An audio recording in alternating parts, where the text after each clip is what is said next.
Hi everyone. So a while ago, someone asked me to explain what moral injury was. And I'm sorry it's taken this long, but I finally have breathing room.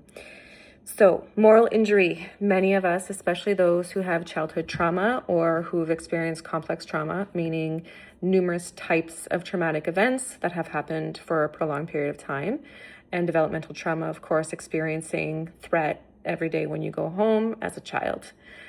Throughout developmental years. So this can create moral injuries. So moral injury is like breaking an implicit contract with society. It is like the feeling of toxic shame. It's so pervasive that it can feel like it's constricting you to not even be able to move into your environment fully because you feel so shameful that you can't even take up space. So that is moral injury. It also can feel like a lot of pervasive guilt, like toxic guilt, which is very debilitating. So if you think of Darwin would look at morality as the most important human trait.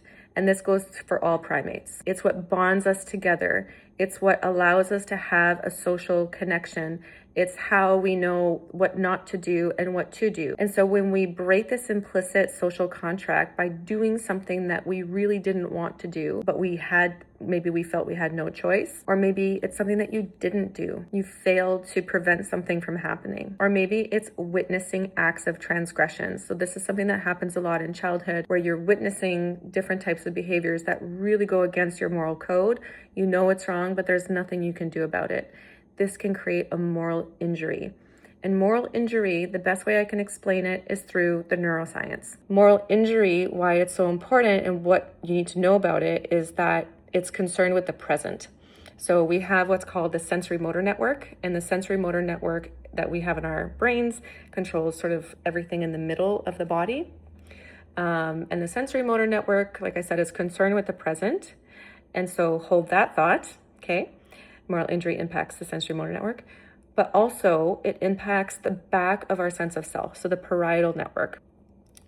When it impacts the rear part of our sense of self, the frontal part actually goes offline. This is important because when the default mode network, the posterior part of it, is connected with the sensorimotor network, and by the way, this is not supposed to happen, it means that you're feeling old stuff. So the posterior default mode network is concerned with vivid imagery, interoception, so kind of feeling what's happening in your body in the present without context. So let's say you see a cue, something that reminds you unconsciously of your moral injury or things that happened in childhood that went against your moral code.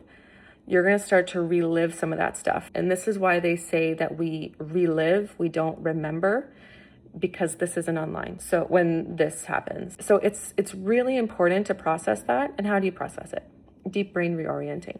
You could do neurofeedback, which is really good to help the default mode network reintegrate. So to have strength in connectivity with the front and the back, so they're working together. But also with the sensorimotor network, we can target that certainly with neurofeedback. But when we have trauma, neurofeedback is usually phase 1 of treatment. Phase 2, we want to go to trauma processing. And to process trauma, you have to do what's called a bottom-up approach, in my clinical opinion, when you have prolonged trauma. And bottom-up is really targeting the physiology, because trauma lives in our physiology. You can't talk to it.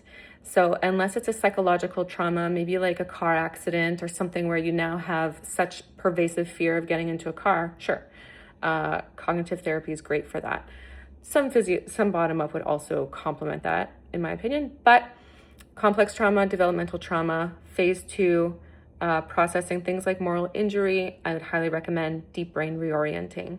Phase 3, which is the final phase, I always do NARM, neuroaffective relational model, because it helps to integrate our authentic sense of self from our old patterns. So there's an old way of doing things, and that's what the brain is accustomed to. So it is important to really finish off the treatment with that shift into authenticity, knowing who you are, like connecting with your true agency. You can't teach yourself this through cognition. You got to really get it from the depths of you. So I know I started this by explaining moral injury, but my treatment always goes in like such a comprehensive approach, and it's integrative. It has to be phase-based. Neuroscience has to be part of it, because if you don't know what you're targeting, how do you know what modality to use. So moral injury, we see it in brain scans, and this is why I choose these clinical approaches. I've seen it work in my clinic, and I certainly hope that it helps you. Take care.